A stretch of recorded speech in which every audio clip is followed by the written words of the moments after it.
100 રૂપિયાનું દાન કરવાનું, પણ કરવાનું. આપણે જે કમાઈએ છીએ ને એમાં ગ્રંથોમાં બતાવ્યું છે એનો 10મો ભાગ તમે દાન કરો. અને દાન કરવું ને તે આવા કોઈ મૂંગા પ્રાણીને, કોઈ આવી માં હોય અનાથાશ્રમમાં હોય કોઈ બાળક, અથવા તો કઈ આવામાં મંદબુદ્ધિના બાળકો હોય તેવા બાળકોને દાન કરવું. આ કથા, આ બધા ધર્મ, આ બધા આપણે જે યાત્રા કરીએ છીએ ને એ કશું નહીં કરીએ તો ચાલશે, પણ ક્યાંક આવું મન ઠરે ને તેવા અનાથાશ્રમમાં, આવા વૃદ્ધાશ્રમમાં કોઈ મંદબુદ્ધિના અનાથ બાળકોને જઈને એને ગળે વળગાડશો ને 2 મિનિટ માટે, એને એટલો આનંદ થશે.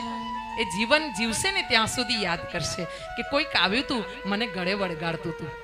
હા, અહીંયા માં જગદંબાની પૂજાની વિધિ બતાવવામાં આવી છે. સુરતે નવરાત્રીનું વ્રત કર્યું છે રાજાએ, એને પોતાનું રાજ્ય પાછું મળ્યું છે અને સમાધિએ વ્રત કર્યું છે.